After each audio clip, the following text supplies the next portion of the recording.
la mala nutrición como problema sanitario, cuál es la causa principal.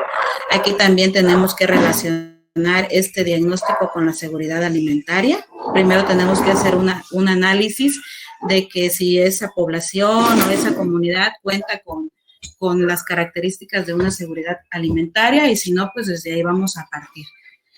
También nos va a permitir analizar los factores ecológicos o de medio ambiente, pues que también van a afectar de manera directa o indirecta el proceso nutricional. Y aquí lo que debemos de hacer es proponer guías alimentarias para corregir ese problema que vamos a detectar. En este caso, por ejemplo, podemos trabajar en una escuela y de esa manera hacer la valoración y pues establecer un menú para las diferentes etapas de edades que haya en el lugar, en la institución. Entonces, aquí vamos a hablar de las etapas de desarrollo de una mala nutrición y qué métodos vamos a aplicar para identificarlos. En este caso, pues aquí estamos utilizando ya los 4 métodos, el ABCD, ¿verdad? ¿Cómo nos vamos a dar cuenta si es una dieta inadecuada? Por medio de la encuesta dietética. ¿Cómo nos vamos a dar cuenta si hay una disminución de las concentraciones del consumo de alimentos? Por medio de los laboratorios bioquímicos, pero también nos va a ayudar, no solamente esto, hay ciertos signos clínicos que sin necesidad de hacer un laboratorial, pues lo podemos observar, ¿no? Por medio de la exploración física. Lo antropométrico también se relaciona con lo bioquímico. En este caso, tenemos que hacer la comparación de las mediciones, por ejemplo, la circunferencia de brazo, la circunferencia de pantorrilla. Todo esto tiene un margen de referencia. Entonces, ustedes pueden, cuando quieran investigar más a fondo acerca de esto, el libro, pues hay un libro que se llama ABCD de la nutrición, y ahí está muy completo, viene, o sea, todo, qué parámetros, qué mediciones antropométricas podemos sustituir por los laboratoriales, pero una de las más comunes sería la pantorrilla y la circunferencia de brazo. En cuanto al método clínico, pues vamos a ver la aparición de signos clínicos y síntomas. Repito, por eso es importante la exploración física y pues los signos anatómicos. ¿Ok? No sé si en casita tienen ustedes una cinta que puedan, porque vamos a estar trabajando con una cinta clínica, y si no pueden, ¿todos tienen en casita? No, me imagino que sí, ¿no? Porque también ustedes lo utilizan para cuando han ido a prácticas. Y si no, les voy a encargar que consigan una cinta para que puedan hacerse las mediciones ustedes y puedan hacer las mediciones a sus familiares cuando hagamos la historia clínica número 2 y la 3. Y el peso, su peso también, si ahorita no lo tienen, necesito que para el miércoles ya tengan su peso y su estatura correctamente, ¿ok? Bueno, entonces, los métodos dietéticos, ¿no? Habíamos hablado, existen muchos métodos dietéticos que ahorita los vamos a mencionar, pero los que nosotros vamos a trabajar en la historia clínica, pues va a ser la frecuencia y el recordatorio. Entonces, estos métodos nos van a permitir realizar una valoración de tipo cuantitativa y cualitativa, y también de acuerdo al tiempo, si es prospectiva o retrospectiva. ¿Ok? Entonces, el método que nosotros utilizamos, la de 24 horas, es un tipo de encuesta dietética cuantitativa y retrospectiva, porque es todo lo que consumió un día antes el paciente, o bien escoger un día de su consumo habitual, que considera que siempre, regularmente, estos son sus hábitos alimentarios. Y la frecuencia del consumo de alimento es cualitativa, porque nos indica la calidad del alimento que está consumiendo y cuántas veces en la semana. Y también es retrospectiva, pero la frecuencia del consumo de alimentos también puede ser prospectiva, porque puede hacer el paciente una selección en un futuro de lo que va a consumir. Esto también le ayuda para la hora de comprar la despensa, pues ya sepa qué alimentos debe de incluir en la dieta, ya de acuerdo a la ingesta diaria requerida. ¿Ok? Entonces dice que es de utilidad si se considera con seriedad y no permite hacer un diagnóstico del estado nutricio, pero sí nos va a orientar de cómo es su alimentación y cuáles serían los casos, los factores positivos que lo van a llevar a una desnutrición o bien a un exceso, que sería un sobrepeso. En base a esto, pues podemos nosotros darnos una idea de cómo está comiendo el paciente y qué es lo que vamos a corregir en su dieta, ¿no? Qué es lo que vamos a incluir también, porque por medio de esta encuesta nos vamos a dar cuenta cuáles son sus gustos, si hay alguna intolerancia de alimentos. Entonces, ahí es donde vamos a trabajar con el paciente, ¿ok? Pero para hacer la evaluación dietética, pues se requiere una capacitación, más que nada definir las unidades a utilizar, en este caso para saber cómo vamos a determinar las calorías que aporta cada alimento. Por ejemplo, en cuanto a equivalentes, dijimos que el sinónimo de equivalentes son raciones o son porciones.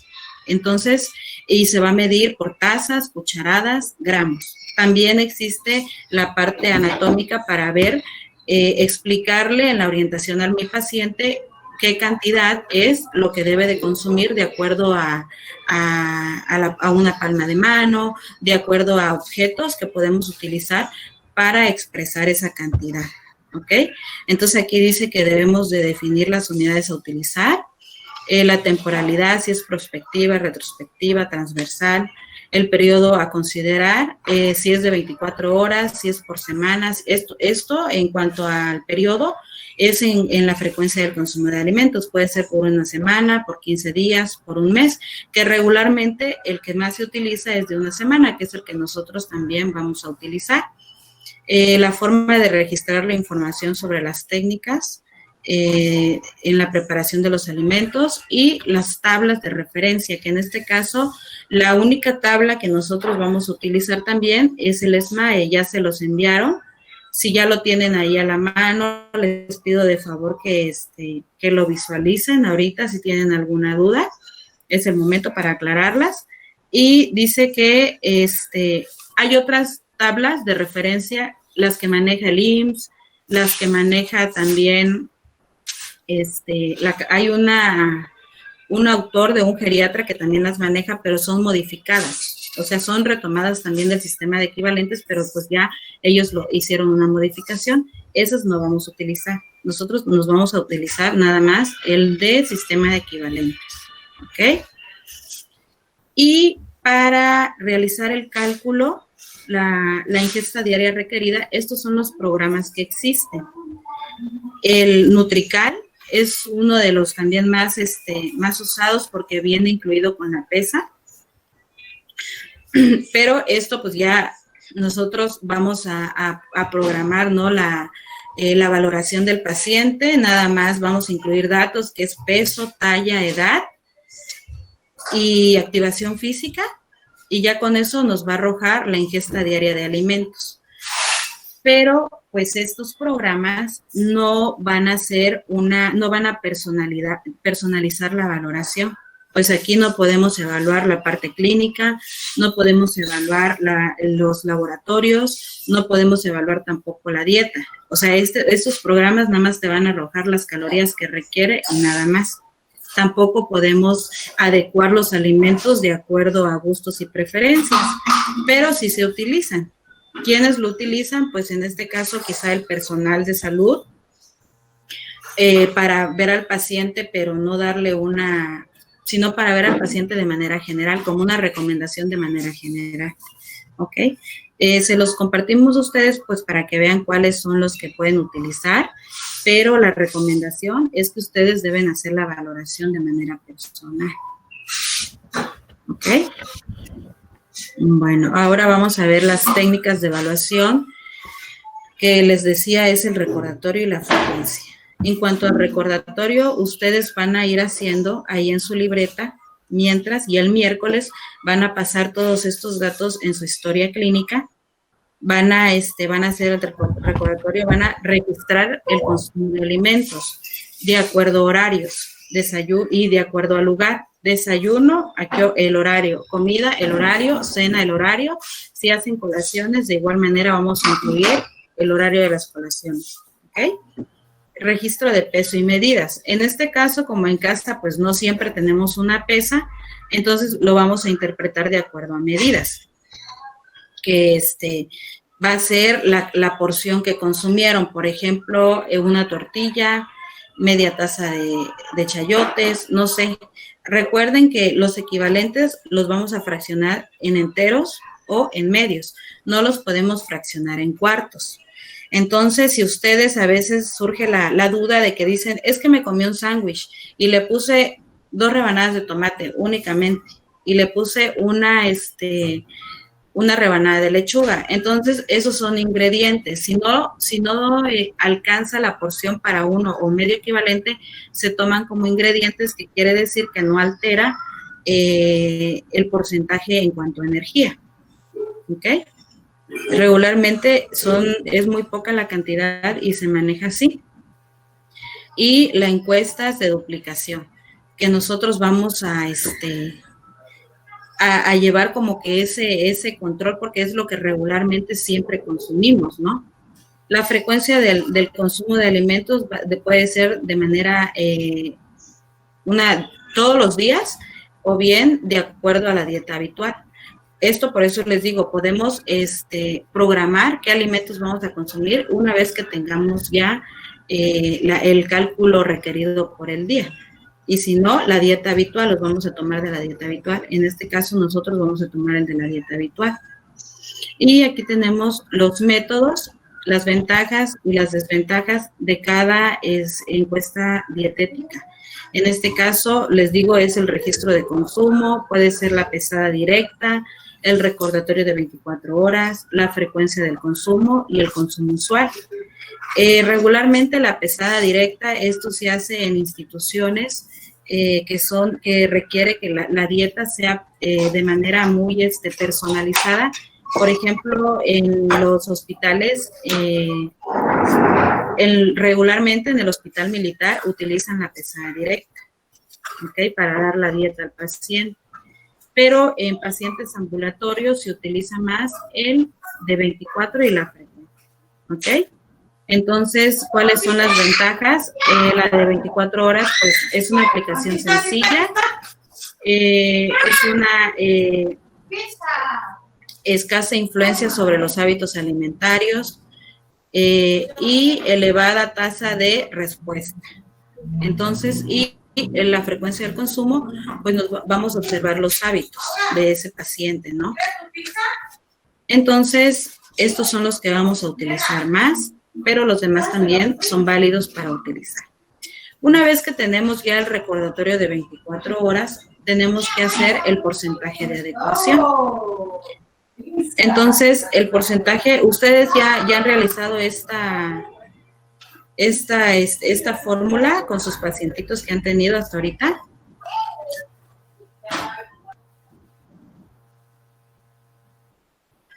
Bueno, entonces... Aún no, Eric. Ok, esto del porcentaje de adecuación nos va, tenemos siempre que hacerla. ¿Por qué? Porque de esta manera vamos a saber si lo que está consumiendo mi paciente pues cumple con la energía, ¿no? Con todo lo que requiere de acuerdo al gasto energético basal. Entonces, tenemos que hacer lo siguiente. Vamos a registrar el total de alimentos consumidos y los tenemos que dividir por el total de alimentos que debemos de consumir. Pero la palabra correcta es, vamos a dividir lo calculado entre lo recomendado. ¿Ok? Eso lo vamos a hacer en una tablita que más adelante les voy a compartir. Entonces, aquí tenemos que hacer la sumatoria de todos los macronutrientes, incluyendo carbohidratos, proteínas, lípidos y pues la energía total. ¿Ok? Este porcentaje nos tiene que dar dentro de 90 y 110 para decir que el consumo de alimentos, el porcentaje de adecuación es correcto. Aquí tenemos los porcentajes para hacer la referencia. Eso es lo que van a hacer ustedes también con los 3 pacientes, pero ahorita vamos a empezar con la dieta de ustedes. Ustedes van a evaluar su propia dieta, cómo se encuentran. También, a ver, permítanme tantito. Yo lo voy a echar a la basura.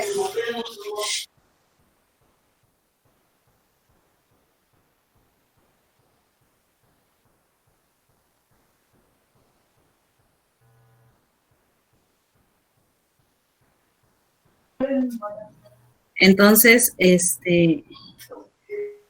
aquí tenemos las medidas, lo que les comentaba. Esto nos va a ayudar mucho. Existen también los modelos alimentarios, que es precisamente para la orientación alimentaria, pues, para darle orientación al paciente. En este caso dice que vamos a utilizar, pues, lo que más consumimos en casa. Tenemos que ser muy cuidadosos a la hora de hacer la sumatoria de las grasas, de los azúcares y de las harinas refinadas, ¿ok? Más que de los otros macronutrientes, porque pues eso es lo que sobreestima las calorías y eso es lo que nos aporta pues masa grasa y tenemos que eliminar eso. Por ejemplo, aquí dice la referencia, no sé si han escuchado acerca de una palma de mano o media palma de mano. En este caso dice que vamos a utilizar como media taza. Aquí tenemos un puño de un niño, ¿verdad? Una taza, un puño de un adulto, o bien una pelota de béisbol o de tenis.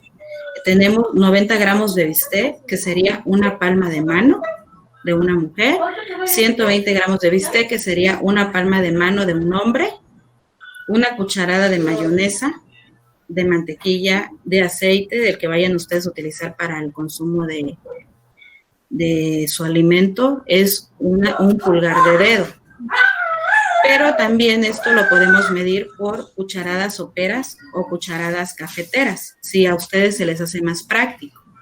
2 cucharadas es el equivalente a una pelota de ping-pong o golf. Estos son ejemplos que trae el libro, ¿no? Pero ustedes lo pueden simplificar más si se les complica. Ahorita les voy a decir. Sería 30 gramos de jamón, pues sería el tamaño de un disco. 90 gramos de carne sería un paquete o un cassette, un paquete de naipes. Y 30 gramos de queso sería una pulgada, un pulgar de adulto. No sé ustedes, si a ustedes esto se les complica para saber cómo van a hacer ustedes su recordatorio de 24 horas, o bien podemos utilizar, hay otro que es, o bien podemos utilizar una palma de mano, sería un equivalente, ¿ok? Media palma de mano sería, una palma de mano serían 2 equivalentes, media palma de mano sería un equivalente. ¿Ya leyeron el sistema de equivalentes?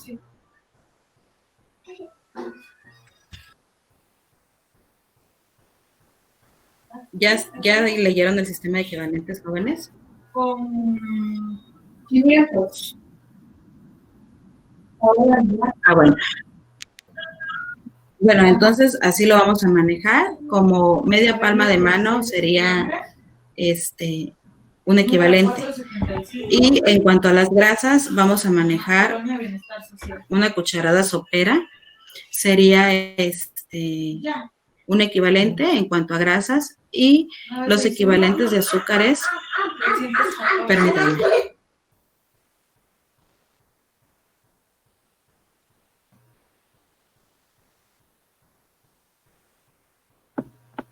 Serían 2 cucharadas cafeteras de azúcar, ¿ok? Si tienen alguna duda, ustedes me van diciendo y ya vamos aclarando cuáles serían los equivalentes ideales. Esto es para su recordatorio de 24 que harán ustedes en la historia clínica. Vamos ahora con la evaluación antropométrica, que en este caso sería el peso, la estatura, las mediciones anatómicas. La evaluación antropométrica es la obtención de las mediciones corporales y se van a comparar con los valores de referencia. Y esto nos va a permitir cuantificar los compartimientos corporales, ¿verdad? También nos va a ayudar a realizar, a llevar el control de manera subsecuente de las del cambio llevado a las modificaciones dietéticas.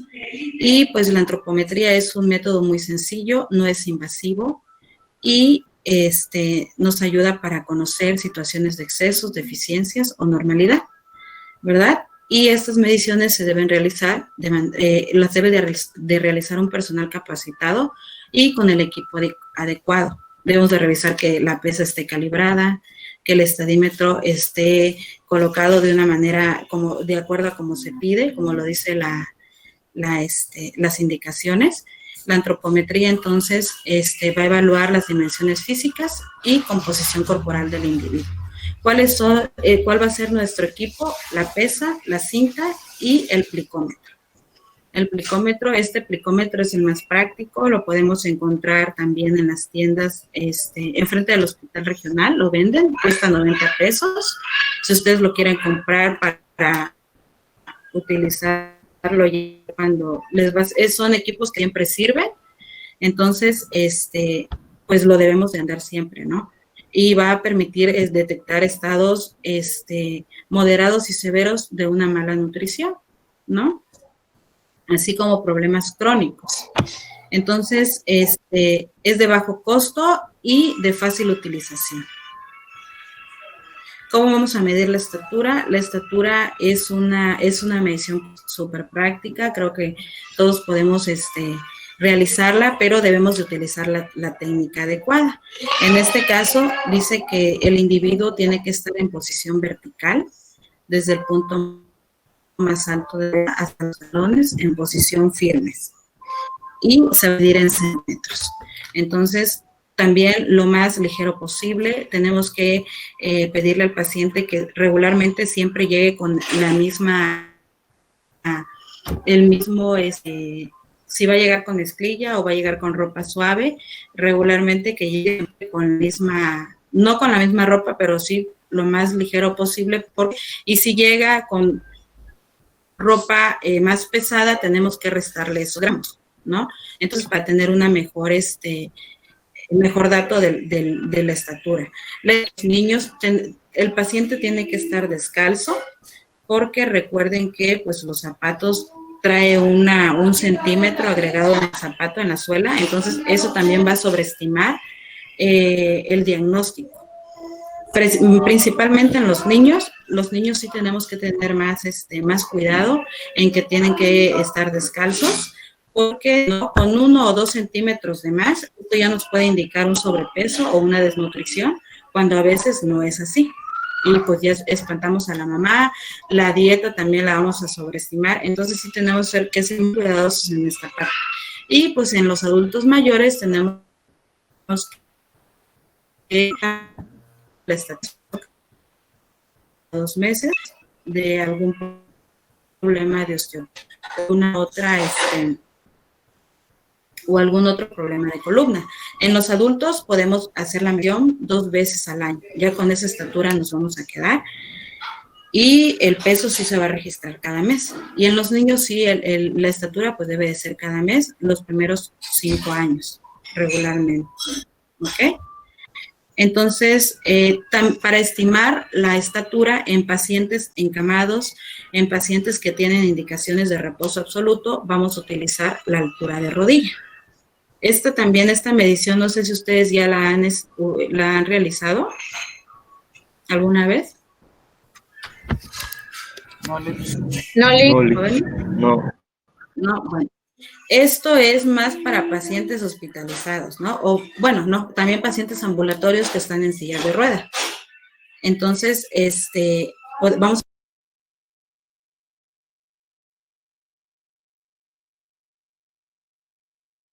Maestra, su micrófono.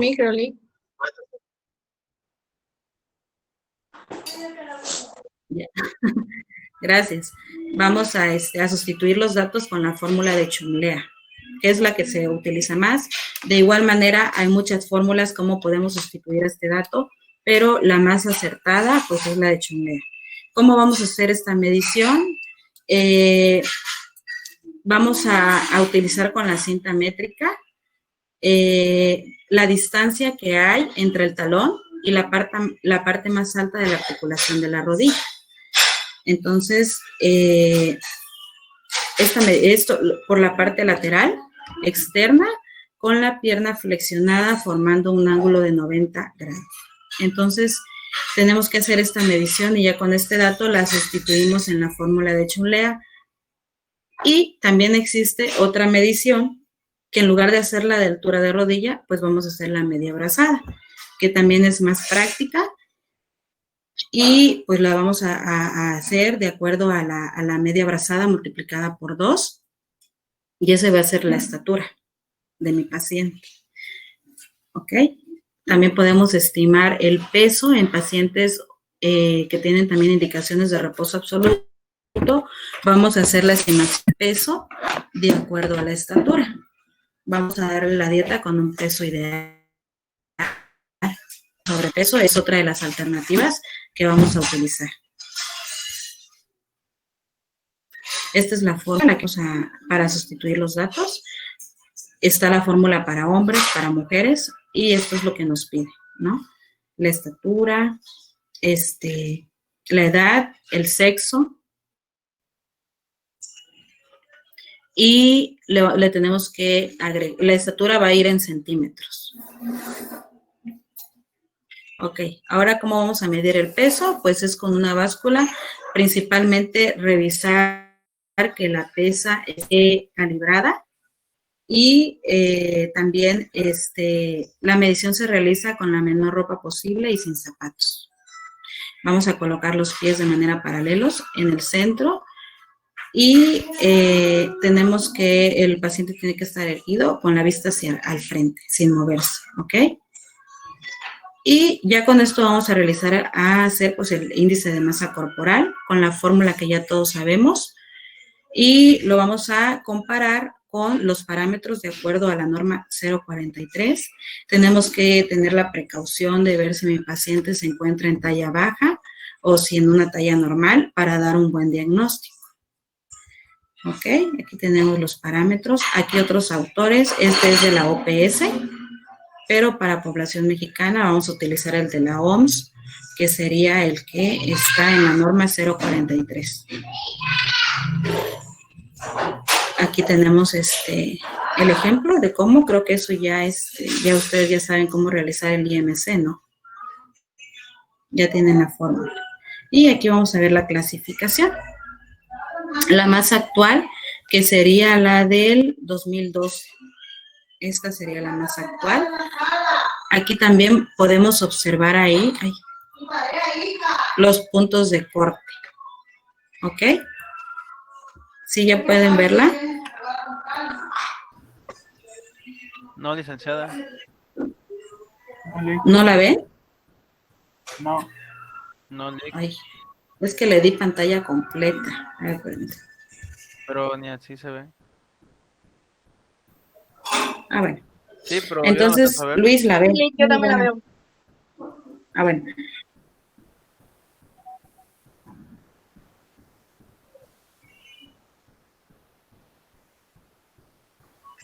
Ah, ok.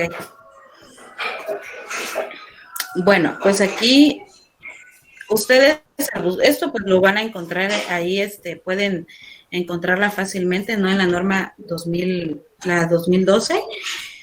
Y pues aquí, nos dice, ¿no? Cuáles son los parámetros ideales y cuáles son los parámetros ideales también de hombre y mujer en cuanto a circunferencia abdominal. Hombres menos de 90, mujeres menos de 80. Pero, pues acuérdense que esto es de manera general. Estos datos nos van a servir para identificar si mi paciente tiene un síndrome metabólico. Recuerden, desde la primera consulta ya voy a saberlo. Si el paciente tiene IMC de 30 y tiene circunferencia arriba de los parámetros de normalidad, ya es un paciente con síndrome metabólico. ¿ok? Ya desde ese momento le puedo indicar una dieta modificada en hidratos de carbono y una dieta modificada también en lípidos, para que ya de manera preventiva ya esté tratando con el problema de síndrome metabólico. ¿Ok? Creo que ya la visualizaron todos. Bueno, entonces,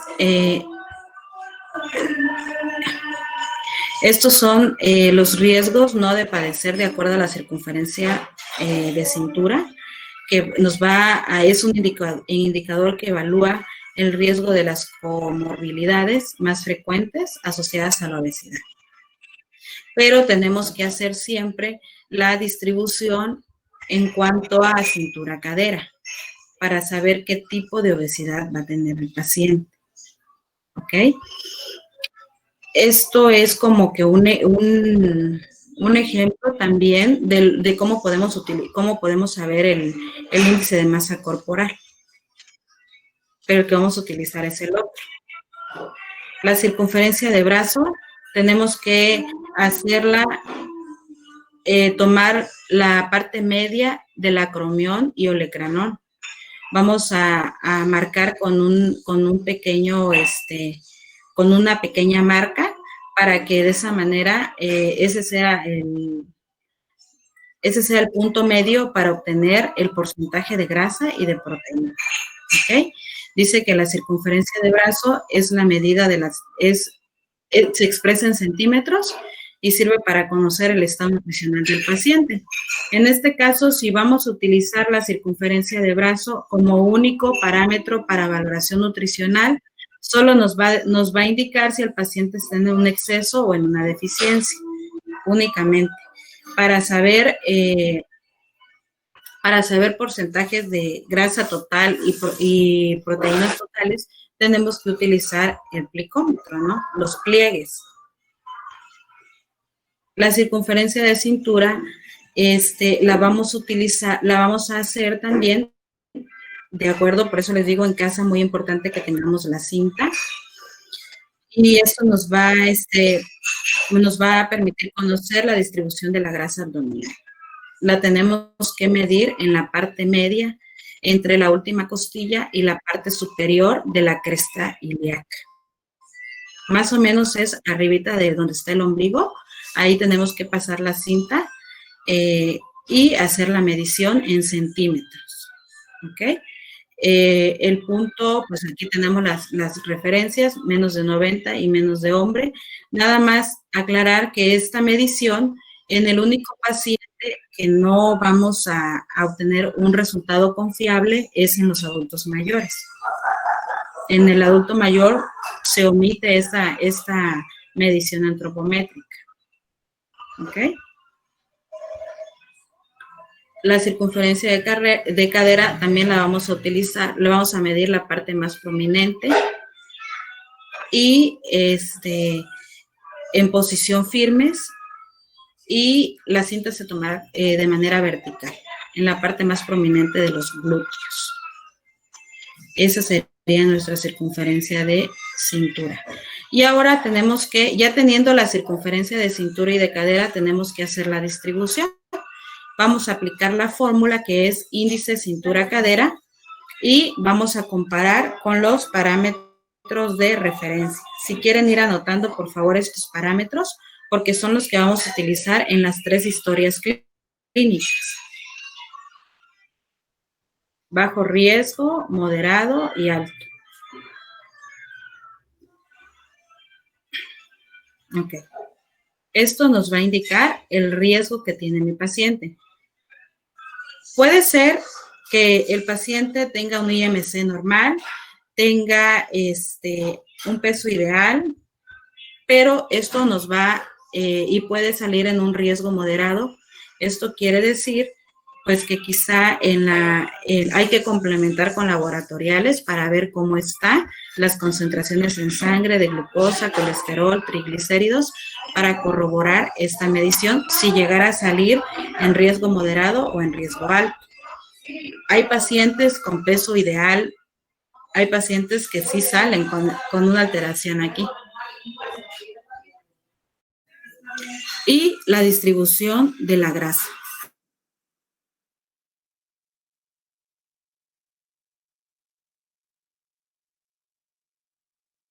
El riesgo de las enfermedades, si hay riesgo o no, y la distribución, a qué tipo de obesidad se enfoca el paciente, si es ginecoide o si es androide. Aquí tenemos también los parámetros de referencia. Igual, hay pacientes sanos, hay pacientes que de acuerdo a la valoración nutricional resultan que están en estado normal y resulta que salen con una obesidad de tipo ginecoide. Entonces, esto quiere decir que en un futuro, si ese paciente tiene un problema de alimentación y sube de peso, se va a enfocar a este tipo de obesidad. Esto también es predictivo, la distribución de grasa corporal. ¿Ok? Y vamos a ir con los pliegues, ¿no? Los pliegues serían los 4 pliegues que vamos a utilizar.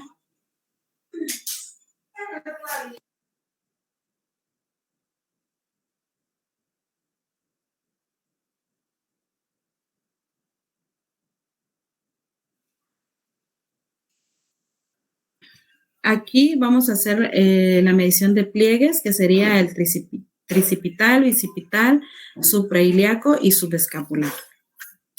Pero esto creo que ya lo habíamos visto. ¿Recuerdan qué pliegue es el que nosotros vamos a utilizar? El que podemos utilizar con más frecuencia para que nos puede dar, el tricipital, ¿no? ¿Recuerdan cuál sería la medición para una desnutrición proteica, así de manera general? Cuando tenemos una medición de cuánto para decir que ya es una desnutrición? ¿Recuerdan? También ya lo habíamos dicho.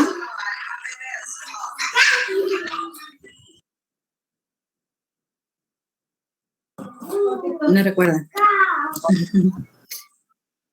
Bueno, habíamos dicho que menos de 5 milímetros, ¿no? La unidad de medición del plicómetro es en milímetros, pero lo tenemos que convertir en centímetros cuando ya vayamos a hacer la interpretación del resultado. Bueno, y la sumatoria de los 4 pliegues es una medición muy útil, pero para los pacientes deportistas. Cuando es un deportista, sí necesitamos hacerle la medición de los 4 pliegues. También en un paciente ambulatorio, pero podemos resumir esta medición en solo un pliegue, que sería el tricipital. Regularmente en la práctica clínica, por eso se adecuó esta medición, porque si hacemos la sumatoria de los 4, pues nos va a llevar un poquito más de tiempo, pero se puede hacer. Entonces podemos utilizar la otra. ¿Ok? Y aquí tenemos los parámetros de referencia al hacer la sumatoria de los 4 pliegues. Dice aquí que el pliegue tricipital o subescapular son utilizados como indicadores de masa grasa total del individuo, relacionados con el sexo y con la edad. Y esto va a estar descrito que la distribución de la masa grasa no es homogénea, tanto en hombres como en mujeres, ¿no? Entonces, el pliegue subescapular va a ser un buen estimador de exceso de grasa total en mujeres. Aquí tenemos cómo vamos a hacer la medición de los pliegues. Tenemos que el paciente pues tiene que estar con poca ropa y tiene que estar relajado. La medición debe de ser 3 mediciones para tener un promedio al final. Precisamente por eso dice la literatura que tenemos que hacer las 3 mediciones para tener más práctica, ¿no? A la hora de la medición y sacar un promedio total. Entonces, aquí tenemos la medición del pliegue tricipital, del subescapular, suprailiaco. ¿Ok? Y estas son otras pesas que también nos van a arrojar el porcentaje de grasa y porcentaje de proteína de los pacientes. También nos arroja agua corporal total, que también hay otra fórmula antropométrica, cómo lo podemos hacer de manera manual. ¿Hasta aquí alguna duda?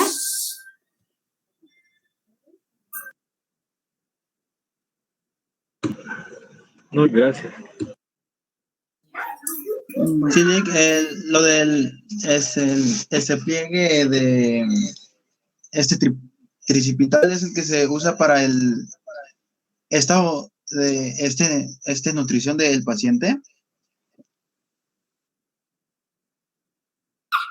Okay. El pliegue tricipital podemos utilizarlo para, existe una fórmula que es para saber el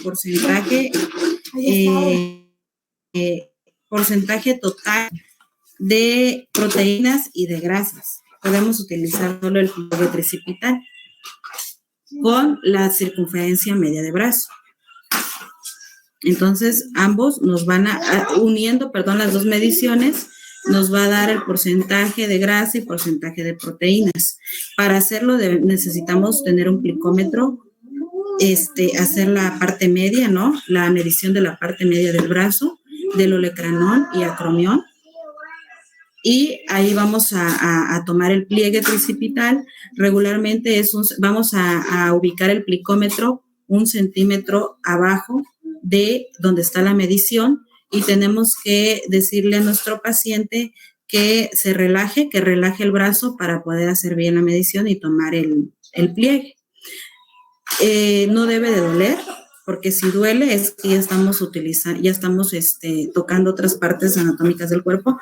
Entonces, no debe de doler y debe de se hacen las 3 mediciones para tener un promedio total.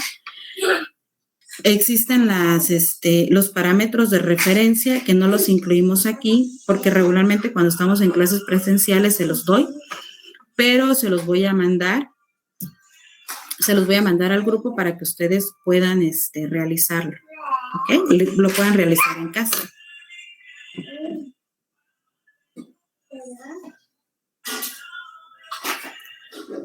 Sí, no sé si quedó clara no sé si di bien la respuesta, ¿quedó claro?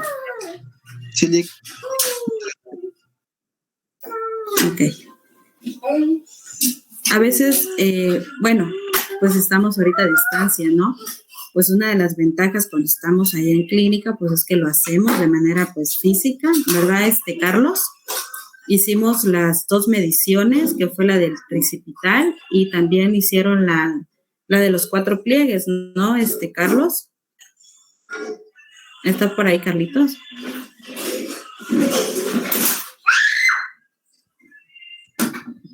Carlos, ¿estás por ahí? No, creo que no.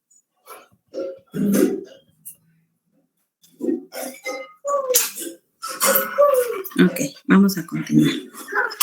Bueno, entonces ahora vamos a ir con la parte clínica, ¿ok?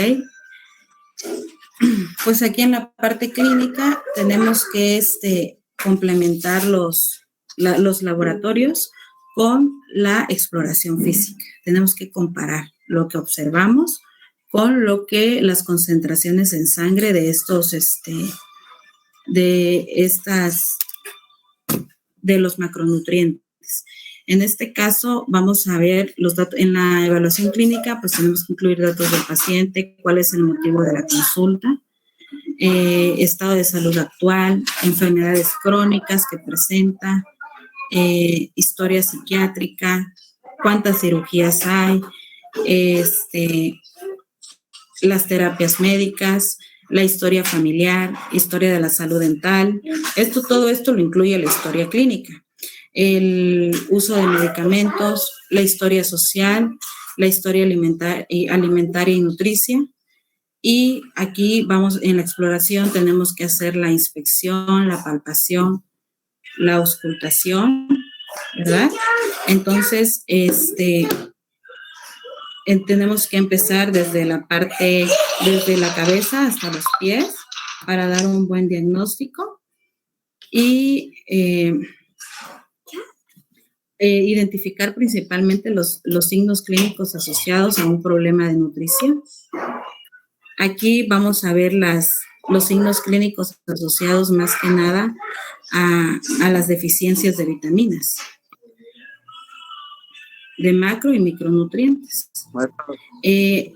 Ajá. ¿Aló? Ah, sí, es que preguntó un chico sobre los pliegues. Le comentaba que nosotros en la clínica lo hicimos de manera presencial, ¿te acuerdas? Que hicimos la sumatoria de 4 pliegues, eso lo tienes tú, tienes los parámetros de referencia, ¿no? De cómo de lo que se obtiene, y también les comentaba que hicimos nada más el tricipital. ¿Recuerdas que lo resumimos en el tricipital? Más que nada por la práctica y por el tiempo, ¿no? Entonces, de eso quería que les explicaras un poquito a ellos, el de la sumatoria de los 4 pliegues. Sí, vean, en la parte de la sumatoria de los 4 pliegues agarramos bicipital, tricipital, cresta ilíaca y subescapular. Bueno, estos 4 vamos a tomar una media de cada uno, 3 pliegues por brazada, y vamos a hacer un promedio y sumar todo. Yo les pasaré una tabla en el cual vamos a calcular y ver el porcentaje de grasa en qué región se ubica, si en la región superior, en la región centro o en la región inferior. Cuando hablamos de la región superior, generalmente se ensanchan los hombros y se va a la parte, como no sé si han visto a mujeres que a veces parece que tienen hombros de hombre. Bueno, de ese tipo a veces es hereditario, pero a veces es porque la acumulación de grasa se fue hacia arriba. En la acumulación del centro es lo que conocemos como la androide, ¿no? El de manzana, el cuerpo de manzana, que se va a toda la región abdominal, y ya en lo que es la zona inferior sería la parte de los muslos. Por eso, eso lo explicaría. Creo que mañana que tenemos clases, ¿no?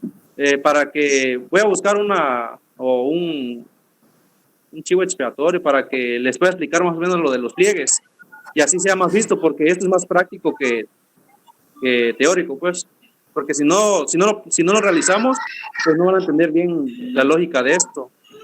Pero sí es importante la parte de los pliegues. Práctica. Sí.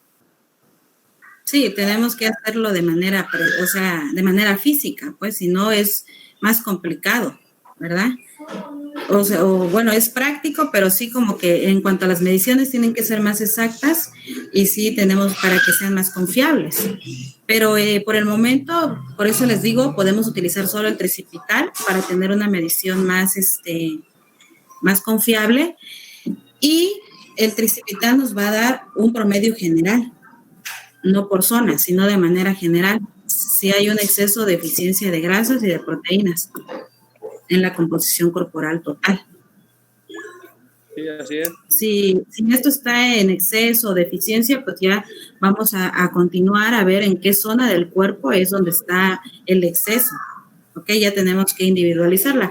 Pero si esto no sale alterado, podemos concluir en la historia clínica como que es un paciente con porcentajes normales. ¿Ok? Sí. Gracias, Carlos. Bueno, entonces también les comentaba en la parte clínica, entonces esto es lo que identifica cada apartado, pues en los datos del paciente, qué ocupación tiene, cuál es su función en la familia, si tiene un problema de alcoholismo, de drogadicción, cuál es su actividad física, su ejercicio. Entonces, esto nos va a ayudar a saber, pues, qué alimentación le voy a dar al paciente, ¿no? Si tiene un problema por ejemplo, que consume tabaco, pues sabemos que difícilmente va a hacer ejercicio, no tiene condición. Entonces, en cuanto a esto me sirve para saber qué porcentaje del efecto de la activación física le voy a dar. Es un paciente sedentario, entonces tengo que sobreestimar las calorías, tengo que aplicar también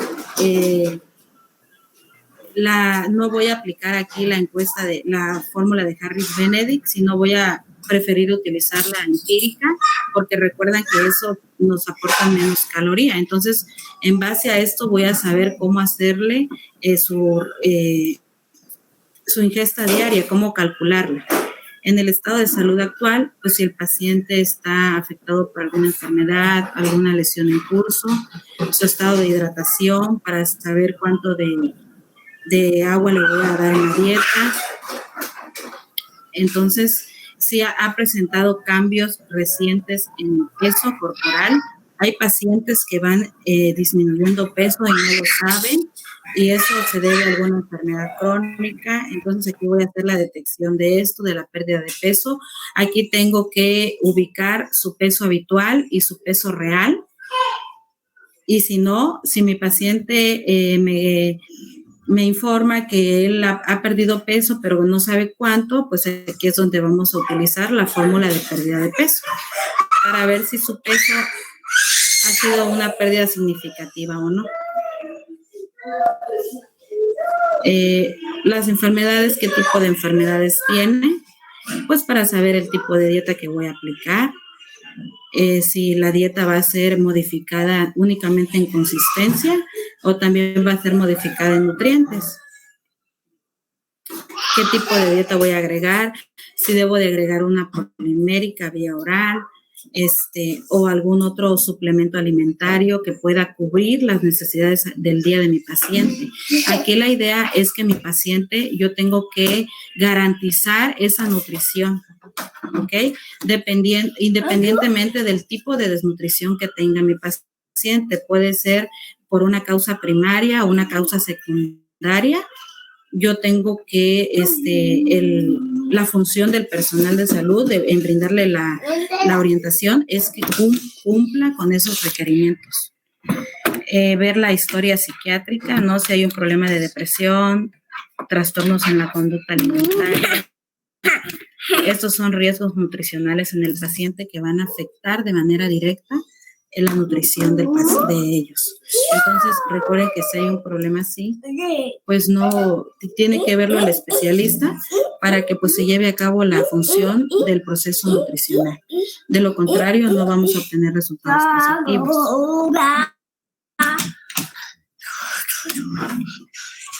Si hay algún problema, alguna cirugía presente, en este caso, por ejemplo, si mi paciente tiene alguna cirugía de intestino, tengo que reducir las calorías. Si tiene algún problema de vaciamiento rápido, vaciamiento lento, hay que ver qué tipo de problemas tiene y para darle la alimentación, ¿no?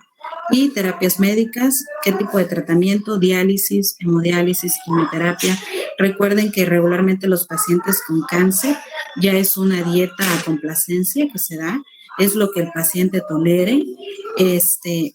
Aquí en la dieta para pacientes con cáncer, lo que me interesa es que el paciente tenga una sobrevivencia, aunque ya no cumpla con las calorías del día. Tengo que ver la presentación de la dieta, regularmente hacer que quizá en una sola comida tenga una densidad calórica alta, porque pues recuerden que esos pacientes hacen una sola comida al día, si es que lo hacen, o es una dieta totalmente líquida. Entonces, si es una dieta totalmente líquida, tengo que darle una polimérica vía oral que tenga alta concentración energética, ¿ok? Entonces aquí es donde utilizo otros suplementos como es el caseinato de calcio, puedo agregar frutas si es vía oral, incluyendo con su polimérica. En un ejemplo, uno de los más consumidos que vamos a encontrar, pues es el Ensure. Entonces, para eso me sirve saber cuáles son las terapias médicas de mi paciente. Si es un problema de diálisis o hemodiálisis, procurar que esa dieta vaya bien establecida en cuanto a las proteínas de origen animal de alto valor biológico, los porcentajes, cuánto le voy a dar. Inclusive aquí en el paciente con diálisis, pues acuérdense que es un paciente susceptible a una desnutrición por el proceso de la enfermedad, es susceptible a anemias, entonces aquí tengo que garantizar ese requerimiento de alimentos ricos en hierro y pues el consumo de proteínas, ¿no? Y pues la historia familiar, que es qué antecedentes tiene relacionados con cáncer, diabetes, intolerancia a los alimentos. Recuerden que cuando, de acuerdo a la historia familiar, tenemos ya pacientes con enfermedades crónicas, pues ya tenemos una carga genética del 50% que lo va a presentar, lo puede presentar, y si nosotros agregándole a eso, el paciente tiene un estilo de vida sedentario y un desorden alimentario, pues ya tiene un 100% en que va a presentar un padecimiento crónico. Esto me sirve para concientizar al paciente y pues explicarle que tiene que modificar sus hábitos alimentarios. ¿Ok? Entonces aquí vamos a identificar de acuerdo a esto la historia de salud dental. Esto también es importante, cuántas piezas dentarias tiene, dificultad para masticar, dolor en la boca, si hay alguna afección también. Tenemos que aquí también por medio de esto podemos determinar el soporte nutricional, si ya es una alimentación vía oral o si va a ser una alimentación enteral. Entonces, también este dato es importante, la historia de salud dental o bucal. Historia del uso de medicamentos, cuántos medicamentos consume al día, si tiene una polifarmacia. Recuerde que esto también altera las capacidades sensoriales de los alimentos. Entonces, tengo que indagarme de cuántos medicamentos son al día. La historia social, el nivel económico, el paciente come acompañado, come solo, quién le prepara sus alimentos.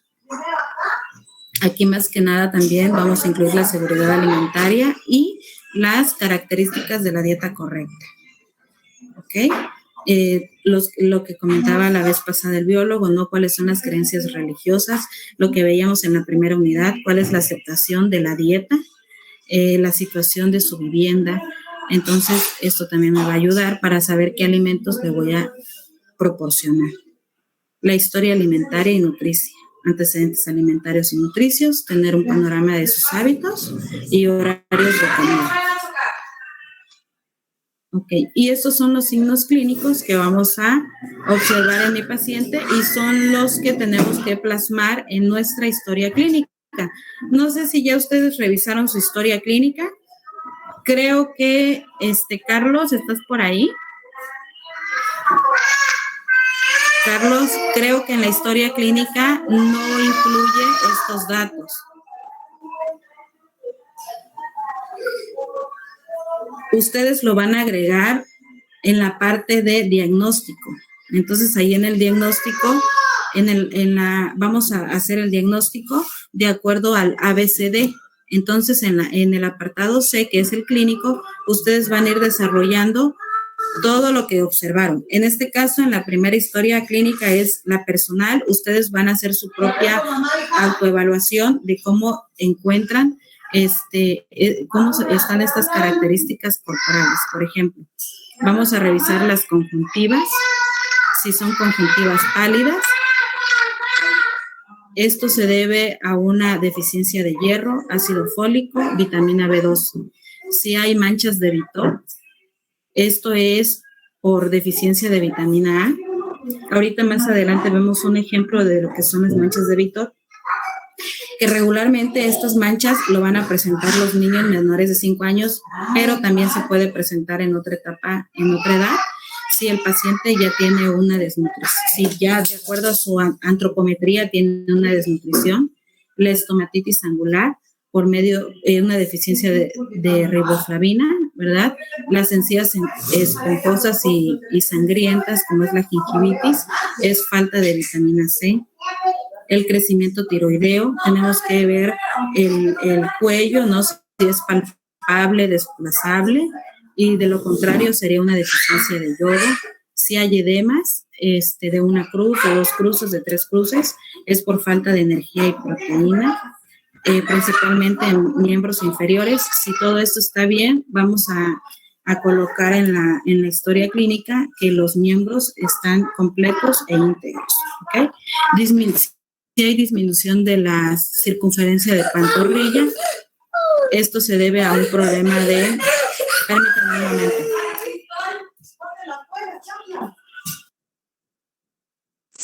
La historia clínica sí la tengo. Creo que ya se las pasé o a la maestra, pero no se la va a pasar a ustedes.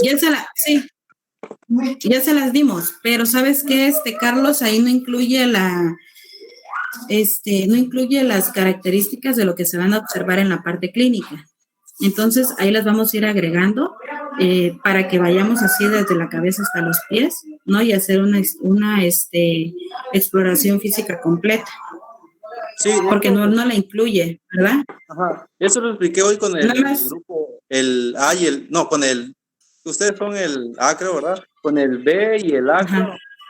El B y el D. Ajá. Estaba checando eso. Ya les estoy dando la orientación y la parte clínica también. Pero eso lo explicamos al momento de estar llenando la historia. La historia. Uh-huh. Sí. Sí. Bueno, entonces, esto es lo que vamos a ir incluyendo en la exploración física. Decía la disminución de la pantorrilla, esto nos va a dar un diagnóstico de sarcopenia y esto se debe pues a una deficiencia del consumo de proteínas de alto valor biológico. La cavidad bucal, el esmalte de los dientes, dice moteado del esmalte, que son manchas así como color beige, más o menos. Esto es deficiencia de flúor. Y pues si hay caries, hay pues el consumo de azúcares refinados. Entonces, principalmente esto es lo que vamos a observar en el paciente. Y si no observamos nada, pues hay que comentarlo también sin alteración para que pues ya con esto justificamos que ya exploramos esas partes. La piel también, hay que ver la piel cómo se encuentra, si está hidratada, con buena coloración. De lo contrario, los signos de desnutrición, pues es una hiperkeratosis, ¿verdad? Es equimosis, que es que la piel está gruesa y tiene puntitos rojos, o ya ven que a veces la piel se observa así como como que tuviera golpes, ¿no? Y entonces eso es una esquimosis, es una desnutrición y esto puede llevarse, las alteraciones es hierro, zinc, vitamina B1, ácido ascórbico, ¿no? La obesidad, si hay un problema de acantosis, si hay un problema de estrías, pues con esto ya sabemos que hay una resistencia a la insulina y ahí ya tenemos que dar una dieta modificada en hidratos de carbono, ¿no? Este signo clínico del oscurecimiento de la piel ya nos indica que hay una resistencia y que sí tenemos que dar en cuanto al porcentaje de carbohidratos, lo más mínimo que sería el 55%, y de ese 55% vamos a preferir un 80% de carbohidratos complejos y el resto lo vamos a dar en carbohidratos simples. El cabello y las uñas, el cabello que tenga buena implantación, las uñas también. De lo contrario, vamos a, si el cabello se encuentra ralo, así como dice aquí, despigmentado y frágil, uñas en forma de cuchara, que sería distróficas, pues hay un problema en el consumo de hierro, zinc, vitamina B1, vitamina K, vitamina A, niacina. Los labios, la encía y los dientes, debemos de ver que no tenga un problema de estomatitis, gingivitis, alteración en el esmalte dentario, ¿ok? Y esto va a ser vamos a incluir estas vitaminas que vemos aquí, el ácido ascórbico principalmente. Y los ojos, también que tengan una buena, que no haya sequedad, que no haya manchas de Bitot principalmente, y que que tenga una, dependiendo si no es un paciente diabético, pues aquí en los pacientes crónicos también hay que hacer la valoración para ver si no ya hay un problema de retinopatía. Y el esqueleto también tiene que estar en orden. No debe, hay un signo que se llama el signo del rosario, que eso nos indica una desnutrición proteica. Entonces, aquí revisar bien que todo esté bien, que todo esté, que el abdomen sea plano y que no haya alteraciones. ¿Ok? Aquí podemos ver todo lo que podemos encontrar en el esqueleto. Que no haya un problema también de hígado graso, neuropatía, arritmias. Y aquí tenemos las manchas de Bitot. Estas son más o menos así las vamos a encontrar. La parte blanca, así como blanca beige que se ve aquí en medio, estas serían las manchas de Bitot. Tenemos que supervisar que eso no esté. La estomatitis angular regularmente son así como que úlceras en la comisura de la boca. Entonces, esto también no debe de tener el paciente, es por falta de alguna vitamina. Y aquí tenemos el signo de bandera, que esto también nos indica una desnutrición, que es el cabello despigmentado de un color rojo a un color café. Desde las etapas de desnutrición se presentan discretas manifestaciones también de edema por hipoproteinemia, principalmente porque la albúmina está disminuida. Es la proteína que más se encuentra disminuida, entonces, y esto se debe a una desnutrición proteica. ¿Ok? La evaluación bioquímica pues nos va a ayudar a comparar que todo lo que ya se observó en la valoración, en la exploración física, pues tiene que salir alterado o en disminución. Qué bueno. ¿Ok?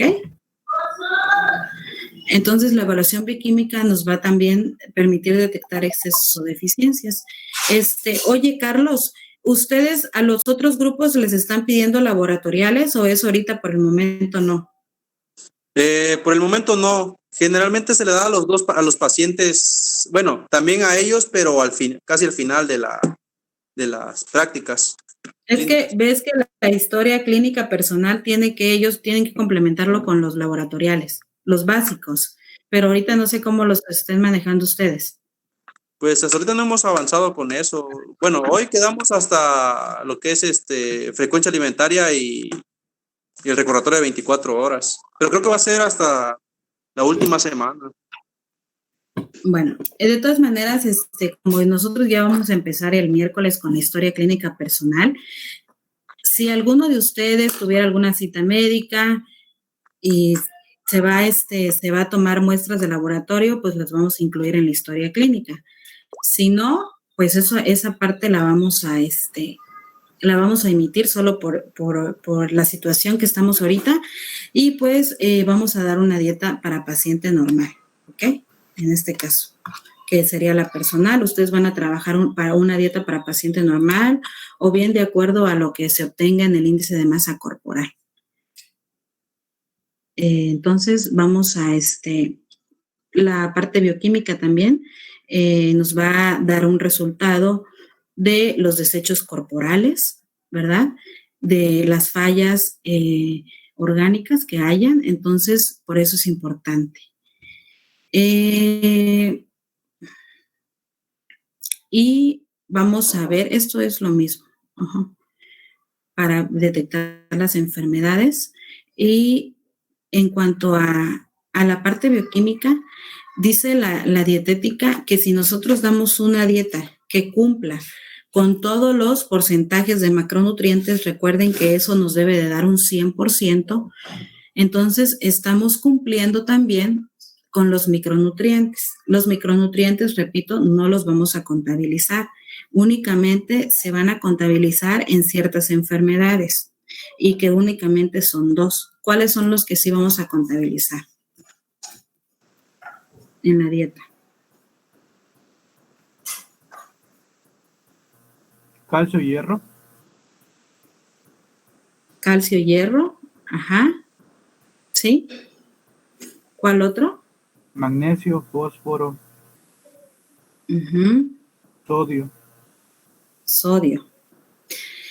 El calcio y el sodio, más que nada, ¿no? Si es un paciente renal, pues también tenemos que ver el fósforo, el potasio, tenemos que hacer la sumatoria, ¿no? Pero principalmente el sodio, que sí se contabiliza, y el calcio, únicamente, ¿ok? Son los más, más utilizados en la práctica clínica de acuerdo a las enfermedades que son más frecuentes. Entonces, aquí en la parte de lo bioquímico dice que no todos los nutrientes pueden ni deben ser evaluados con métodos de laboratorio. Entonces, repito, hay signos clínicos que los podemos evaluar en la primera consulta sin necesidad de complementar. ¿Ok? Uno de ellos, pues, es la circunferencia abdominal, la de pantorrilla. La circunferencia de cráneo también lo podemos hacer. ¿Ok? Para eso nos sirve la antropometría. Hay pacientes que dicen, ¿sabe qué? Yo no puedo hacerme laboratoriales, porque viven en comunidades aisladas. Pues ahí, para dar la dieta, pues con las mediciones, con eso podemos dar un diagnóstico. ¿Ok? Entonces, la parte también lo laboratorial nos va a indicar la evaluación de las proteínas, tanto viscerales como somáticas, las vitaminas y nutrimentos inorgánicos. Y esto también nos va a ayudar a identificar estados fisiológicos, tales como una enfermedad, el contenido de mineral, estado nutricio, función de los órganos y también la hidratación del paciente. ¿Cómo está mi paciente? Y estas son las proteínas, los laboratoriales que más vamos a pedir que nos interesan en la parte nutricional. En este caso sería la evaluación del estado proteico, ¿no? Que serían las proteínas somáticas, que en base a una deficiencia de ellas, pues nosotros vamos a trabajar con la dieta. En este caso sería una deficiencia de ella, nos va a indicar una desnutrición calórico-energética, ¿ok? Es importante saber entonces cuáles son las concentraciones de urea, creatinina, ácido úrico y BUN. De esta manera yo le voy a dar a mi paciente una dieta hiper o hipoproteica en cuanto al consumo de ellas, ¿ok? De esta manera también voy a saber los porcentajes de alto valor biológico y los porcentajes de proteínas incompletas que le debo de dar para controlar si hubiera algún exceso en estas concentraciones. Cuando hablamos de las proteínas viscerales, pues son las que se encuentran y también son parte del sistema inmunológico y representan el 25% de las proteínas corporales. Y pues ya sabemos que cada función, las proteínas tienen funciones estructurales y pues son diferentes, ¿no? Pero en este caso también me interesa saber el porcentaje de la proteína que es la albúmina, la transferrina, para saber si hay una deficiencia de hierro, ver qué está pasando con estas proteínas, ¿no? Con el transporte de hierro. Puede ser que le estoy dando lo adecuado a mi paciente, pero no se está fijando adecuadamente. Entonces hay que ver cuál es el problema, desde dónde proviene la prealbúmina y la proteína unida al retinol. ¿Ok? ¿Cuándo vamos a tener una disminución y un aumento de estas proteínas viscerales? Pues cuando hay un catabolismo proteico, ¿no? O cuando hay un estrés metabólico. Aquí pues va a haber un aumento de estas proteínas. Y cuando va a haber una disminución, pues cuando por medio de la ingesta alimentaria no estoy cumpliendo con el porcentaje de las proteínas, ¿no? Que en este caso ya vimos que de manera general el aporte proteico es 1 gramo por kilogramo de peso, de acuerdo al diagnóstico nutricional. Uh-huh. Tenemos que ver también cuál es las concentraciones de glucosa para dar un diagnóstico de la dieta, de qué tipo de dieta. Aquí tenemos ya lo normal, ¿no? 80, 100, arriba de 100 pues ya es una prediabetes y arriba de 126 pues ya vamos a considerarlo como diabetes, pero después de los 3 diagnósticos. Recuerdan que son 3 diagnósticos para dar un padecimiento de diabetes. Los primeros 3 meses vamos a abordar el paciente con dieta y ejercicio únicamente, y sí existe un 80% de garantía que si el paciente se apega a las recomendaciones, puede retrasarla o bien puede prevenir, ¿no? Ya la presencia de la diabetes. Entonces, por eso es importante el tratamiento nutricional. Los triglicéridos también tenemos que tener en cuenta que deben de estar dentro del límite de normalidad, menos de 150. ¿Ok? La evaluación de los lípidos deben de estar dentro del porcentaje deseables, y pues aquí también vamos a ver el consumo de fibra, porque el consumo de fibra, si esto llegara a estar alterado, el perfil de lípidos, pues recuerden que la fibra, tanto la soluble, en la dieta debemos incluir el 50 y el 50%. Entonces, la fibra debe de ser tanto soluble como insoluble para regular las concentraciones de colesterol en sangre. Y recuerden también que la fibra la vamos a cuantificar. Ahí en la recomendación general dice que vamos a hacer de 20 a 25, vamos a dar, perdón, de 20 a 25 gramos de fibra al día, de manera general. Hay otras bibliografías que dicen otros porcentajes. Entonces, la fibra la vamos a ir sumando de manera personalizada. Para eso sí, nos va a servir el libro. Recuerdan que ustedes creo que tenían una duda, ya hicimos una actividad al inicio, donde ustedes los porcentajes, las cantidades de los alimentos lo estaban tomando de manera personal. ¿Sí recuerdan? Entonces, y yo les dije que lo iban a hacer de acuerdo a la tabla número 2 del sistema de equivalentes. Pero la fibra sí la podemos sumar de manera personal. Por ejemplo, cuando ya tenemos el total de la dieta establecida con el 100% de macronutrientes, voy a hacer la sumatoria de fibra de los alimentos. Podemos agregarle también una fila donde tengamos el total de fibra. Y si me hiciera falta fibra, pues ya la podemos agregar de manera oral. Hay un suplemento que se brinda en el primer nivel de atención, que es el Plantagophilium, así se llama, y pues podemos agregar eso. Pero regularmente siempre vamos a tener el total de fibra al día. Damos fruta, damos verduras, damos cereales y todos los alimentos contienen fibra. Entonces, si nos llegara a hacer falta nada más, podemos incluir una fruta o bien podemos incluir algún alimento para que cubra ese faltante. ¿Ok? No sé si hasta aquí ustedes tienen alguna duda o quieren comentar algo.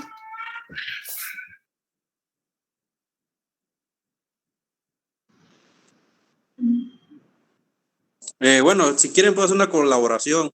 Vean, lo que estamos hablando sobre lo que son las vitaminas y minerales, tiene mucho que ver porque aparte de estar viendo alimentos que te pueden aportar ciertos nutrientes, hay que valorar también los alimentos que restan esa potencialidad. Por ejemplo, el fosfato inhibe el calcio.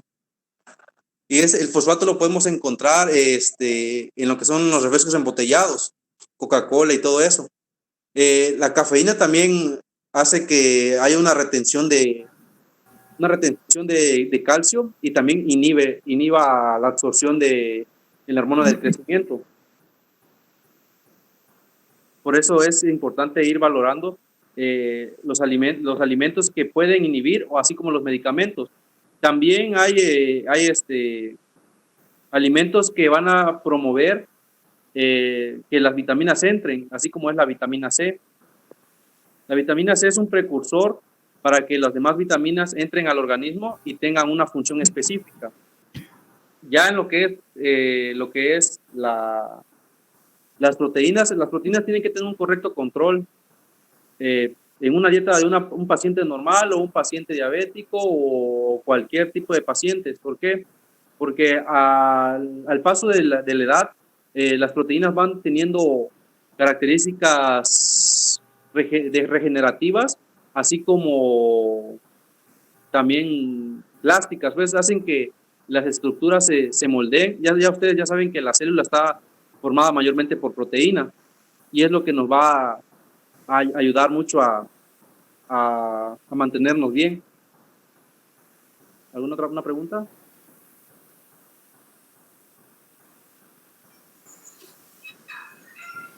Gracias, Carlos. Sí. Bueno, entonces, esta es la primera parte de la unidad 2. Y necesito que ya tengan a la mano, les decía, su peso, talla, y les voy a decir cómo van a ir haciendo su recordatorio de 24 horas. El sistema de equivalentes, pues ya debe de estar ahí. Ya lo deben de tener en su teléfono. Les voy a compartir entonces la segunda presentación, que abarca también la parte de la unidad 2. ¿Ok? Voy a cerrar acá. Perfecto. Entonces, vamos anotando en la historia clínica, que ya se las envié, vamos a agregarle un apartado donde diga exploración física, y vamos a ir anotando cabello, ojos, tegumento, piel, extremidades, abdomen, qué es lo que vamos observando en cada distribución del cuerpo. Bueno, ahora vamos a hablar acerca del gasto energético. ¿Ok? ¿Cómo vamos a evaluar? ¿Cómo vamos a saber cuánto estamos consumiendo de energía? ¿Cuánto requiere nuestro organismo para esas pérdidas? ¿Y cuál sería el gasto energético total? Aquí está. ¿Ya pueden ver? Alex. ¿Alguien ya puede ver mi presentación? Ya le... Bueno, entonces, cuando hablamos nosotros de evaluación del gasto energético, nos estamos refiriendo a que vamos a determinar el consumo de alimentos de acuerdo a lo que el cuerpo requiere, ¿no? Entonces, para realizar eso, tengo que incluir el efecto térmico de los alimentos, la activación física y el gasto energético basal. Entonces, para incluir estos tres estados, tengo que sustituirlo en la fórmula de Harris-Benedict o en la de FAO-OMS. ¿Ok? Entonces, de esa manera voy a obtener el IDR o las calorías del día. Entonces, hablamos que la energía que necesita un paciente va a ser de manera personalizada siempre. Tenemos que incluir el sexo, el peso, la edad, la estatura, su estado fisiológico, si es una mujer en etapa de embarazo, en etapa de lactancia, si es un paciente también con desnutrición, y la condición del caso de la enfermedad y de la activación que realiza, las etapas de vida, si es un paciente que está en una etapa de crecimiento o si es un paciente que ya alcanzó el crecimiento total y tiene nada más que lo tenemos que mantener de acuerdo a la energía que requiere, o si es un paciente que está en una etapa de vida que está en deficiencia, como es el adulto mayor. ¿Ok? Estas características tengo que ver para saber qué porcentaje de energía necesita el paciente. Entonces, aquí tenemos el gasto energético total, que es la sumatoria de todos los gastos energéticos en este caso dice que es la energía gastada por un sujeto en el periodo de 24 horas. Y vamos a hacer la sumatoria de todo esto. Únicamente, si es un paciente sano, no vamos a incluir la energía en condiciones especiales o estrés fisiológico. Eso lo podemos omitir. Y cuando hablamos de gasto energético basal, recuerden que ya habíamos hecho al inicio de cuando empezamos nutrición, ya habíamos hablado sobre el gasto energético basal, que es la energía que gasta, ¿no?, el paciente para todas las actividades involuntarias que realiza. Entonces, todas las actividades involuntarias tienen un desgaste de energía. En este caso, incluye lo que es la temperatura corporal, la circulación, la respiración, las actividades glandulares, como es las del hígado, riñones y cerebro, las actividades celulares, incluyendo el crecimiento. Entonces, todo esto requiere un gasto mínimo de energía. Y esto es lo que tenemos que cubrir con la dieta. Por eso, no sé si ustedes han escuchado hablar, ahorita todavía hay así como que una controversia porque hay personal de salud que ya utiliza el ayuno intermitente para pérdida de peso. No sé si ustedes han escuchado hablar acerca del ayuno intermitente. ¿Alguien quiere participar? Sí, ¿Qué saben acerca del ayuno intermitente? En que el periodo de tiempo que debe pasar entre la última comida y la primera comida del día siguiente debe ser mayor a 12 horas para que se considere como ayuno intermitente. Y en un lapso de tiempo, por ejemplo, si come a las 16 horas, tiene de esas 16 horas a las 24 horas para terminar sus 3 alimentos o 4 o 5 los que requiera calóricamente. ¿Y cuál es el beneficio de este ayuno? ¿Y en qué paciente se va a prescribir?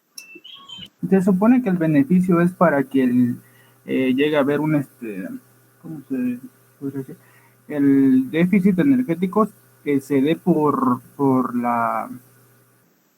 el metabolismo de las grasas. Y el beneficio, pues la verdad no sé, se supone que para reducir la proporción de grasas del peso, pero no sé clínicamente como para qué puede servir. ¿Alguien más? Gracias, Alexis. ¿Alguien más quiere aportar?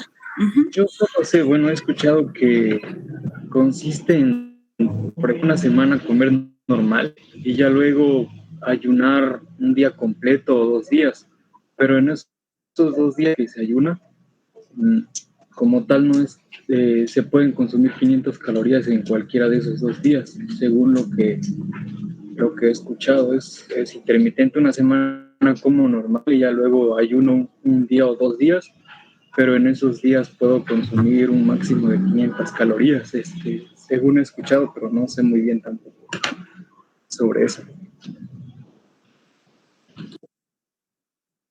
Gracias, biólogo. Sí, efectivamente, les comentaba, pues el ayuno intermitente anteriormente, pues se prescribía nada más en procesos prequirúrgicos, ¿no? Para cuando el paciente, o bien en procesos posquirúrgicos. Pero ahorita se ha implementado para la pérdida de peso. ¿Por qué? Porque pues el ayuno, cuando el paciente hace ayuno intermitente, efectivamente, pues como su nombre lo dice, ¿no? Va a ser el ayuno de más de 8 horas o 12 horas, dependiendo como lo indique el personal de salud. Entonces, en este caso, el paciente pues va a perder peso porque se va a activar la segunda ruta metabólica, que sería la de las grasas, ¿no? Entonces, como no hay carbohidratos en sangre, pues va a utilizar las grasas para liberar ATP y pues para producir energía y tenga pues la energía de todas las actividades del día. Pero pues aquí también hay una controversia porque el gasto energético basal pues es lo que se tiene que cubrir desde la primera hora, ¿no? Del día, de acuerdo al reloj biológico. Cuando nosotros estamos en un estado de reposo, que es en la noche, cuando descansamos, cuando dormimos, pues tenemos que, hay dos funciones que no descansan, que es la respiración, ¿no? Y el ritmo cardíaco. Entonces, ese desgaste de energía de toda la noche se tiene que reponer en las primeras horas del día. Y en este caso, pues también la OMS dice que ¿cuál es la comida más importante del día? El desayuno. El desayuno.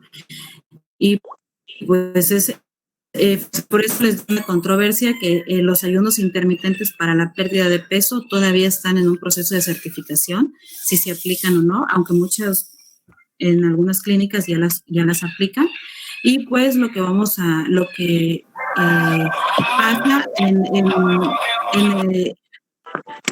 que pasa en este proceso, pues vamos a obtener cuerpos cetónicos en sangre y pues va a haber un problema, el paciente puede tener un problema de dislipidemia. Sí va a bajar de peso, pero en las concentraciones de lípidos pues van a estar aumentados, ¿ok? Entonces todavía está en está en estudio si se acepta o no la dieta del ayuno intermitente. Precisamente por eso, por el gasto energético basal, porque tenemos que cumplir con este gasto de energía, ¿ok? Bueno, y este gasto de energía, el gasto energético basal, es donde vamos a incluir lo que es el peso, la estatura y la edad.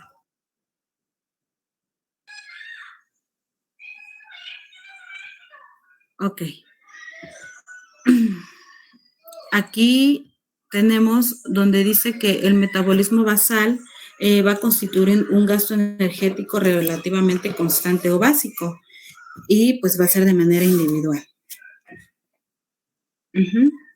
Que no se va a modificar, al menos que haya algún estrés, pues se va a alterar, ¿no? Por el contrario, el gasto energético por actividad física y otros prosténicos son gastables, son gastos variables. Entonces, esto sí va a haber una variación en cuanto al efecto térmico de los alimentos, porque eso es en base a qué alimentos vamos a dar. Y la activación física, pues algunos son sedentarios, otros son activos, otros son muy activos. Entonces, aquí va a depender de eso, qué porcentaje le voy a dar.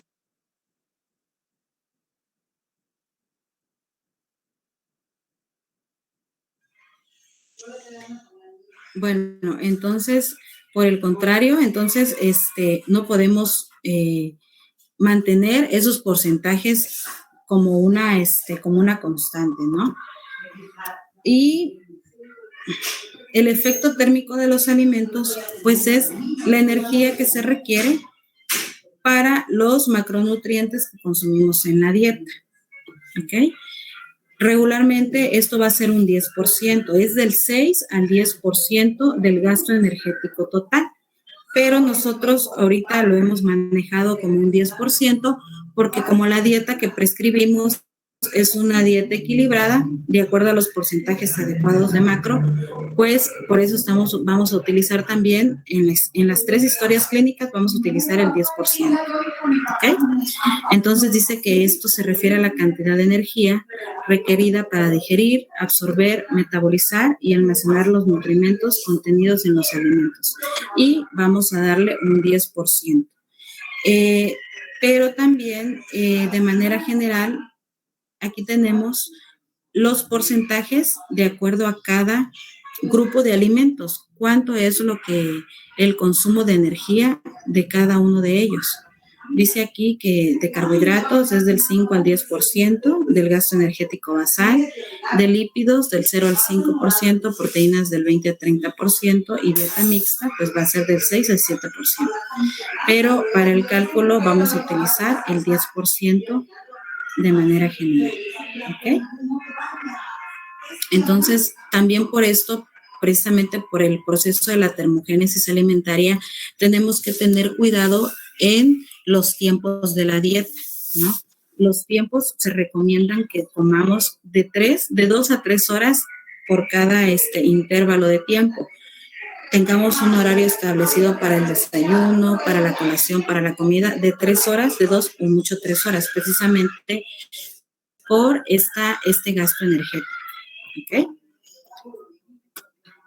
Y la activación física, no sé ustedes, aquí hay que determinar cuál es la activación que ustedes realizan. ¿Todos hacen ejercicio? ¿Ahorita están haciendo ejercicio en casa? No, Lick. No. Sí, Lick. Sí. Nadie. No, Lick. Diario. Sí. Sí, pues qué bueno que la mayoría lo esté haciendo en casa. Desafortunadamente, por lo que estamos viviendo ahorita, eso limitó, ¿no? O eso fomentó más al sedentaria, pero hay otras herramientas que podemos utilizar, como por ejemplo, pues ver videos en casa y activarnos desde casa, ¿no?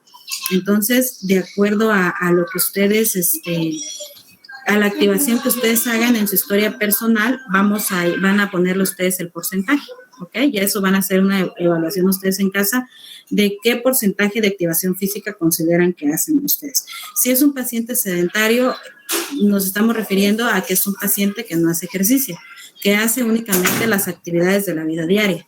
Hay pacientes que dicen, ¿sabe qué? En la consulta, no, es que mi actividad diaria sí es activa, porque yo voy al mercado caminando, regreso, voy a la escuela, no utilizo elevadores, utilizo escaleras, o sea, todo el día me la paso caminando, pero eso no es una activación física como tal. Tiene que establecer horarios.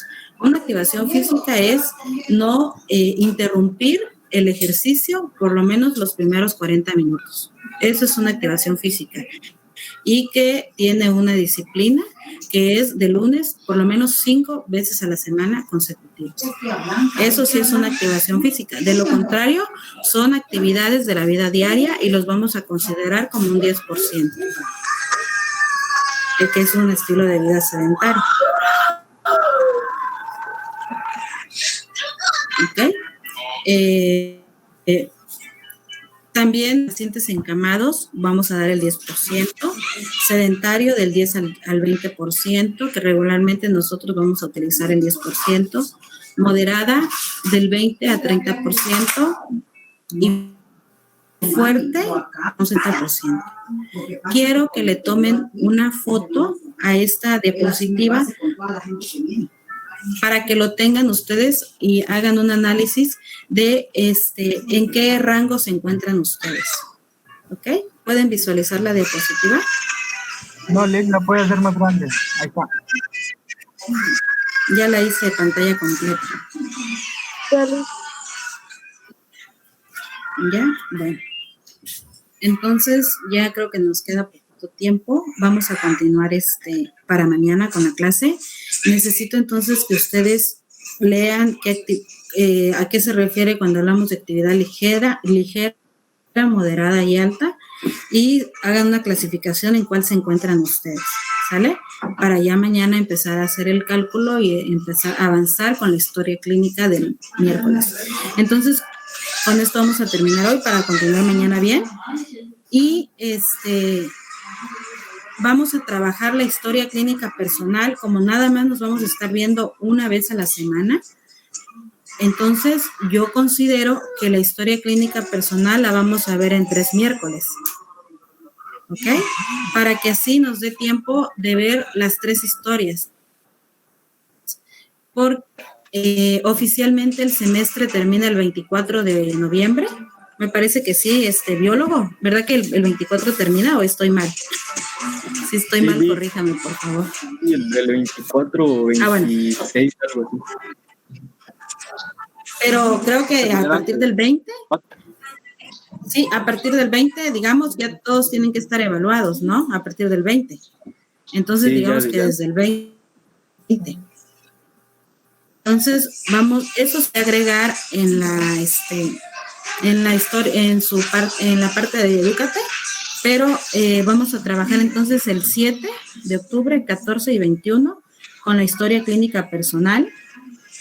el miércoles 28 de octubre, 4 de noviembre y 11 de noviembre con la de padecimientos gástricos, y los otros 3 miércoles, que sería el 18, miércoles 18 de noviembre, ya no nos va a dar tiempo, no, ya sería nada más la historia de padecimientos crónicos. Esto ya no, entonces tenemos que resumirle a 2 miércoles cada clínica. Entonces, por eso esto ya depende de la habilidad que tengan todos los equipos para terminarlo, ¿ok? Lo que a mí me interesa también es que quede clara la parte personal, la historia clínica personal y la historia clínica de padecimientos gástricos también. Pero sí podemos ocupar por lo menos 2 o 3 miércoles en la primera, porque es el punto de partida. Las demás historias clínicas nada más van a cambiar el tratamiento nutricional, pero yo considero que las demás nada más podemos resumirla en 2 miércoles, en 2 clases. Pero ahorita la primera sí, porque pues la estructura es la misma, nada más vamos a cambiar tratamiento nutricional. Entonces, considero que es una de las más que le debemos dedicar más tiempo. ¿Ok? Bueno, entonces, si no hay ninguna otra duda, algo que quieran comentar, con esto vamos a terminar la clase. Disculpe. Ajá. ¿Sí?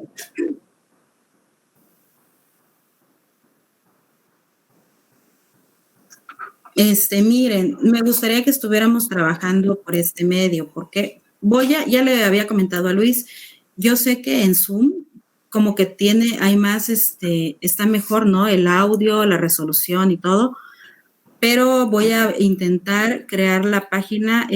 Biólogo, una pregunta, usted que ya está viendo también lo de Edúcate, ¿se puede hacer, crear la página de Zoom en Edúcate? Creo que sí, ¿verdad?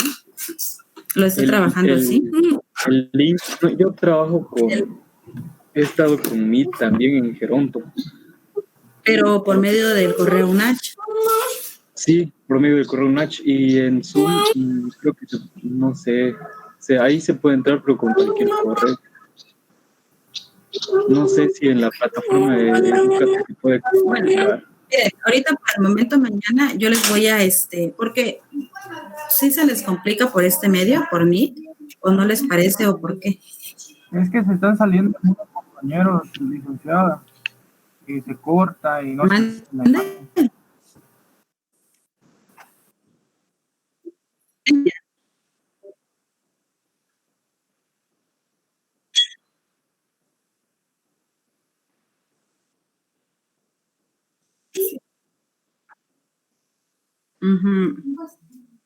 Es verdad. Mira, de hecho, agradezco a Luis, ¿verdad?, que me ha apoyado todo este tiempo en mandarme la liga y todo.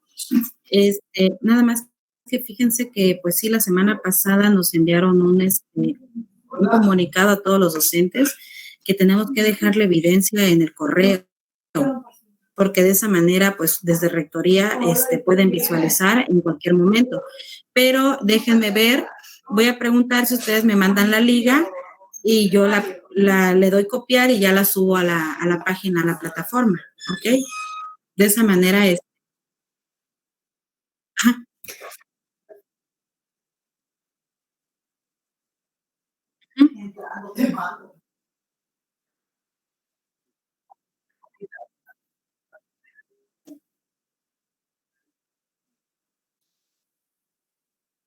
Sí, sí, sí.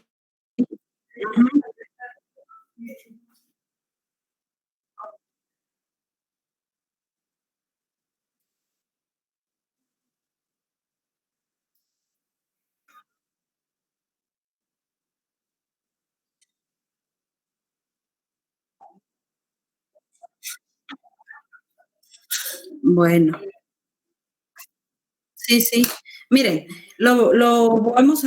voy a platicarlo hoy con la maestra Ivonne y principalmente lo voy a comentar con los de Edúcate, porque nosotros estamos trabajando en la plataforma Edúcate. Entonces, la única persona que tiene acceso a esa plataforma es el docente, únicamente, nadie más.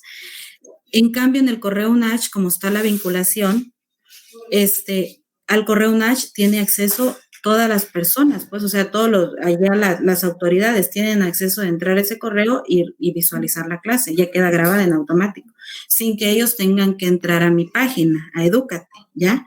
Entonces, por eso nos dicen eso, pero lo voy a comentar y porque sí es cierto, la verdad sí hay mucha, interferencia por este medio, pues todo el mundo se conecta por esta vía, es una manera una indicación que nos dieron, pero si se puede hacer la otra, por mí no hay ningún problema, inclusive hasta mejor porque me siento como que más, también se escucha mejor la voz y los escucho a ustedes mejor también, pero lo comento y ya les digo mañana, ¿vale? No creo que haya ningún problema por eso. Bueno, chicos, entonces con esto terminamos. Mañana vamos a concluir con la unidad 2 para que el miércoles empecemos con historias clínicas y la próxima semana ya pasan a exponer los tipos